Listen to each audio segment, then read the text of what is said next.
All right, you're always calling out, not like calling the government out, but giving us an insight what a normal society should be like. Yes. Having a good job, electricity. I had a segment on my show when I was talking about electricity and the fact that a lot of Nigerians still do not have 24 hours. Power supply. So if you are the government, how do you intend to make life better, especially for the younger generations? Let's assume that you are elected as governor. How can you turn around the economy of Delta State, an oil producing state? Well, Delta State is a very, very peculiar state because it is blessed in oil as well as other natural resources. Apart from oil, we have over 23 other natural resources in Delta State that can actually give us money, give us more prosperity.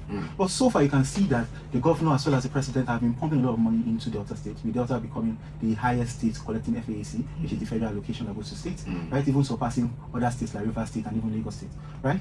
But there are a few things that I believe that the government could do better, or if I was in power or in position to advise the governor, we would actually make a better situation for most Nigerians and most Deltans, right? First of all, let's look at electricity.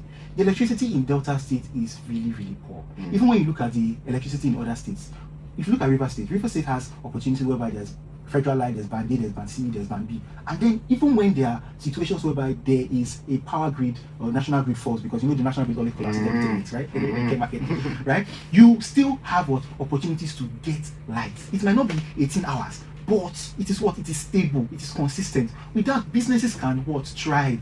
Because the price of fuel is so high. Today is 750, next tomorrow is 950 naira. So you know it's 1-1. You cannot plan as a business owner, as a small business owner, with those kind of restrictions, those kind of situations to deal with. It is easier for you to, even if you are paying more for the light, as long as it is steady, you can you can plan ahead. You can actually have a business that makes you more money, makes you profitable, right? And even apart from power, let's go out of power, right? Let's look into financial literacy for our younger generations. It's not a bad thing if Nigerian and Delta youths are taught in school about money. We have no explanation, there's no education in our university or in our secondary school system that teaches us about financial literacy, how to save, how to invest, how to be better with money. So a lot of us make money at a young age, right? You see a lot of young boys are driving JLKs, but they don't know what to do with that money. But is it a bad thing to drive a JLK as a young boy? I don't think it's a bad thing to drive a nice car as a young boy. But also, after driving that nice car, it's not a situation of you drive a nice car today, in 2 years' time, you are trekking. No. I believe in like Gege used to say, I will enjoy today when they are enjoying. In 10 years, I will also enjoy with those that are enjoying in 10 years. Yeah. That is your goal. So you cannot have 20 million, 30 million, and buy 20 million GLK. That is not the right thing to do. Instead, go into something much smaller if you must have a car. And focus on trying to grow that money, right, with legit investment opportunities and businesses that would actually one, make you better.